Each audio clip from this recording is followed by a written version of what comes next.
السلام علیکم. محمد اظہر صدیق اپنے پروگرام میچ ویوز کے ساتھ حاضر خدمت ہے. 26 جون 2024 کل کا دن بہت اہم ہے. اس میں تفصیلی بات میں کل کے صبح کے پروگرام میں کروں گا. اور مخصوص نشستوں والے مسئلے میں بڑے مسائل پیدا ہو رہے ہیں اور جو خواب دیکھے تھے وہ خواب پورے نہیں ہو رہے. چلیں وہ نہیں کیا ہے کیا نہیں وہ بات کروں گا. باقی جو دیکھا نا جی جنرل قمر جاوید کے باجوہ کے بارے میں باتیں بڑی کھل کے اب سامنے آنے لگ گئی. تاریخ میں شاید اتنا جلدی نہیں ہوا تھا جتنا جلدی کھل کے یعنی ان کے اپنے دور میں یہ باتیں شروع ہو گئی تھی جب خواجہ آصف نے 2018 میں جب بھانڈا پھوڑا تھا اور انہوں نے 2019 کا کہا تھا.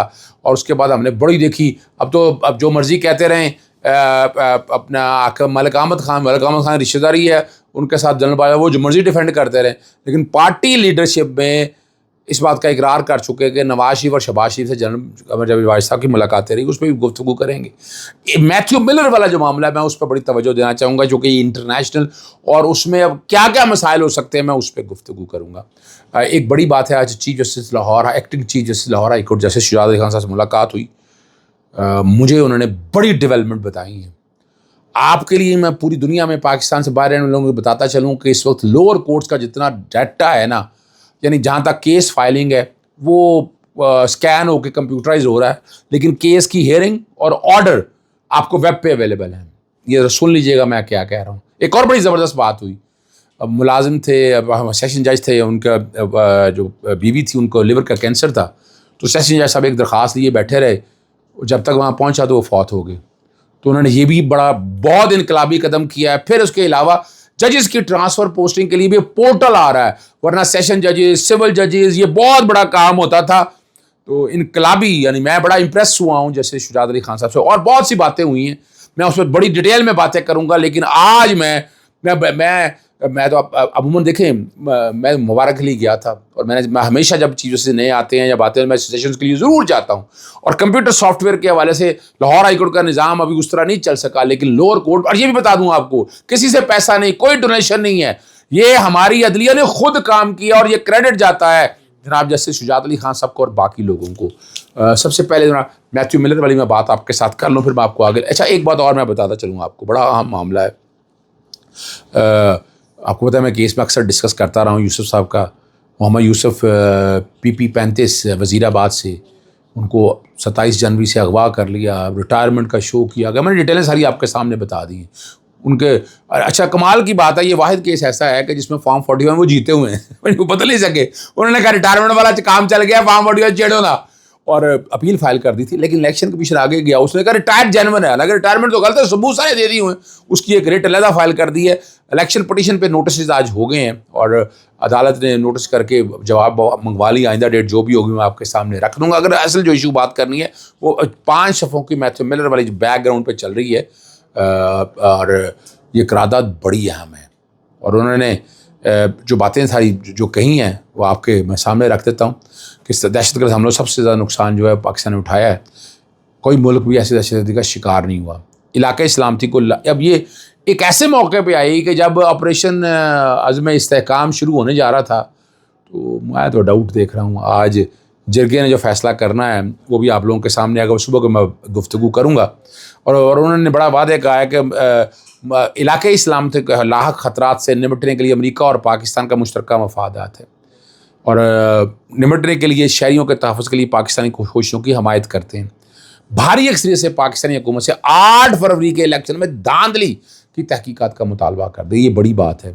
اور پاکستان میں جمہوری اور انسانی حقوق کے لیے ہاؤس کی قرارداد 901 کہلاتی ہے. امریکی ایوان نمائندگان نے 7 کے مقابلے میں 368 ووٹوں سے منظور کی. اور اس قرارداد میں پاکستان کی حکومت پر زور دیا گیا کہ وہ جمہوری اداروں انسانی حقوق اور قانون کی حکمرانی کو برقرار رکھے اور پاکستان میں آزادی صحافت آزادی اجتماع اور آزادی اظہار کی بنیادی ضمانتوں کا احترام کرے. اور اس قرارداد میں اندر ایوان نمائندگان نے پاکستان میں کی جمہوریت میں شرکت کے دبانے کی کوشش کی مذمت کی ہے اور انہیں ہراساں کرنے اور ڈرانے پر بھی سرزش کی ہے اور شہری اور سیاسی حقوق کی معمولی مذمت بھی کی ہے. 3 اپریل 2022 کو سنیے گا ڈیٹ یاد رکھیے گا صدر آصف علی زرداری نے عمران خان کے کہنے پر اسمبلیاں تحلیل کی. 9 اپریل 2023 کو عمران خان کے خلاف تحریک عدم اعتماد آ گئی. 11 اپریل کو شہباز شریف کا قومی اسمبلی میں انتخاب کیا گیا اور تحریک انصاف نے اس کی مخالفت کی.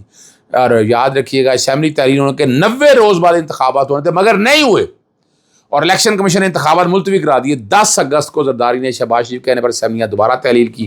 نگران حکومت ہوئی ہے. اور میں اب اس میں چیف جسٹس قاضی فائز صاحب کے فیصلوں پہ, وہ پنچایتی فیصلہ میں تو آج بھی کہتا ہوں وہ قانون کے مطابق نہیں ہے. جسٹس اطہر من اللہ کا نوٹ پڑھ لیجئے گا.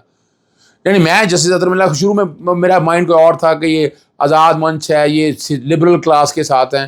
قانون کی حکمرانی کے لیے بطور چیف جسٹس اسلام آباد ہائی کورٹ جتنا کام انہوں نے کیا, اور میں متی ہوں ان کا, میں بتا دوں آپ کو, میں وجہ تھی کنفیوژن رہتی ہیں, مائنڈ کے آنکھوں کے سامنے پردے آ جاتے ہیں, بہت سی ایسی باتیں ہوتی ہیں کہ جن کے لیے مسائل کیا ہونے ہیں, کیسا ہونا ہے, یہ سارا بات چلتی رہتی ہے. لیکن یاد رکھیے گا چیزیں آگے جانی ہیں.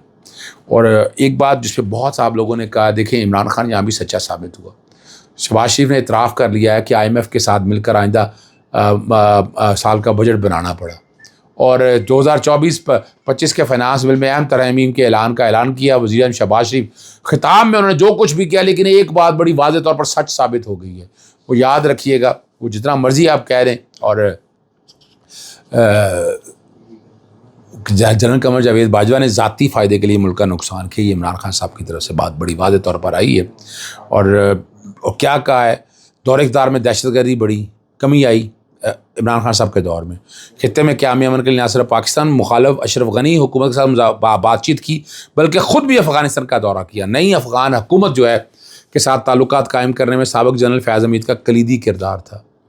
اور خطے یاد ہوگا جنرل فیاض حمید افغانستان کے ساتھ کئی چیزیں آپ نے دیکھی ہیں, اس وقت DGI ہوتے. خطے کے حالات کے پیش نظر میری حکومت نے فیصلہ کیا کہ DGI کو تبدیل نہ کیا جائے. یہ وہ ٹرننگ پوائنٹ ہے. حالانکہ میں اس کو ٹرننگ پوائنٹ اس سے پہلے سمجھتا ہوں. جب اپریل 2019 میں خواجہ آصف کہتا رابطہ ہو گیا پنجاب حکومت دینے کا, میں اس سے پہلے ٹرننگ پوائنٹ. لیکن یہ کئی چیزیں لوگ ایسی کہتے ہیں کہ جناب عمران خان نے اپنے بھائی نہیں, آپ کو کڑیوں سے کڑیاں ملانی ہیں تو آپ لوگوں کو سمجھ آئے گی کہ کیا ہے. اور کئی چیزیں میں یہ بات کر چکا ہوں, یہ بات بڑی واضح ہے.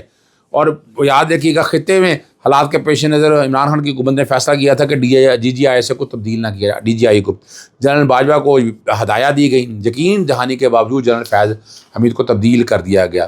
اور وجہ جنرل باجوہ اور نواز شریف کے مابین جنرل باجوہ کی مدت ملازمت توسیع کی جانے والی ڈیل تھی. جنرل باجوہ صاحب نے ذاتی فائدے کے لیے ملک کا بہت نقصان کیا. یہ جو بات ہے. اچھا ایک بات میں اور بتا دوں, آج وائس آف امریکہ سے میری ابھی بات ہوئی بڑی ڈیٹیل میں, اور مجھ سے پوچھا کہ عمران خان کو, میں نے آپ کے سامنے جو دیکھیں جو رانا ثناءاللہ کا جو بیان ہے کہ اگر ممکن ہو سکا جیل میں رکھا جائے گا.